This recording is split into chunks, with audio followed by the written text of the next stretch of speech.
ఈరోజు ఎమర్జెన్సీగా press meet పెట్టడానికి కారణం ఆర్ నారాయణమూర్తి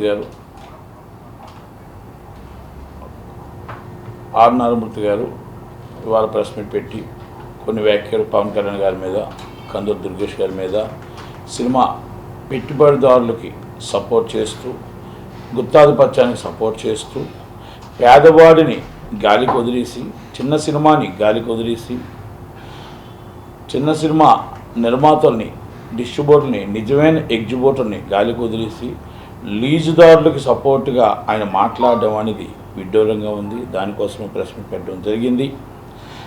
ఆయన ప్రెస్ మీట్లో మాట్లాడేటప్పుడు పవన్ కళ్యాణ్ గారు ఎందుకు మిమ్మల్ని కలమని అన్నారు, ఎందుకు ఆయన మాట్లాడిన మాటలు మేము ఖండిస్తున్నాం, బంద్ అనేది మా బ్రహ్మాస్త్రం. ఎస్ రెడీ, బంద్ అనేది బ్రహ్మాస్త్రం. బంద్ పెట్టిన వాళ్ళు ఎవరైనా నిజమైన ఎగ్జిబ్యూటర్ ఎవరైనా బంద్ చేస్తే, ఆ నిజమైన ఎగ్జిబ్యూటర్ బంద్ చేసినప్పుడు 3 వారాల ముందు మన వద్ద చెప్తే బాగుండేది.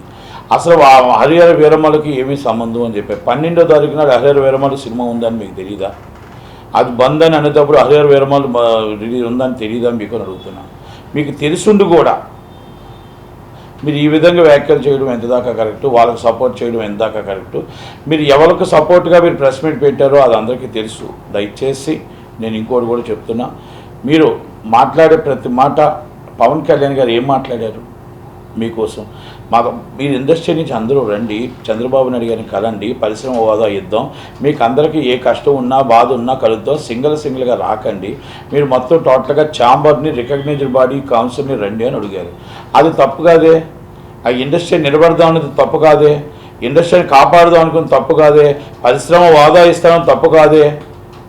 మరి ఆ పవన్ కళ్యాణ్ గారు ఆ మాట అన్నారు. అలాగే దుర్గేష్ గారు ఏమన్నారంటే, ఎవరైతే ఎక్కువ రేట్లు అమ్ముతున్నారో, ఎవరైతే తినుబండారాలు ఇష్టం వచ్చిన రేట్లు అమ్ముతున్నారో, ఎవరైతే మొత్తం టోటల్గా థియేటర్లు అన్నీ కూడా కరెక్ట్గా లేవో వాళ్ళందరి మీద కరెక్ట్గా పేద ప్రజలకు దగ్గరుండి రేట్లు వచ్చే విధంగా చేస్తా. బయట 10 రూపాయలు ఉన్నది, బయట లోన 170 రూపాయలు అమ్ముతున్నప్పుడు, బయట 20 రూపాయలు సమాధానం ఉండి 170 రూపాయలు అమ్ముతున్నప్పుడు, బయట పాప్కార్న్ 25 రూపాయలు ఉంటే 350 రూపాయలు అమ్ముతున్నప్పుడు, కోక్ 25 రూపాయలు టిన్ ఉంటే మీకు బయట 300 రూపాయలు అమ్ముతున్నారు, లోన్ 300 రూపాయలు అమ్ముతున్నప్పుడు, ఇది కార్పొరేట్ కంపెనీ దందా, ఈ కార్పొరేట్ కంపెనీ దోపిడీ, ఇది గుత్తాధిపత్యం దోపిడీ. ఇలాంటి దోపిడీలన్నీ అరికట్టి పేదవాడికి అందుబాటులో, సామాన్య ప్రజలకి అందుబాటులో రేట్లు ఇద్దాం, ఎంటర్టైన్మెంట్ నిలబడదాం, ఇండస్ట్రీని కాపాడుదాం అని కందూరు దుర్గేష్ గారు. కానీ పవన్ కళ్యాణ్ గారు మాట్లాడడం తప్ప?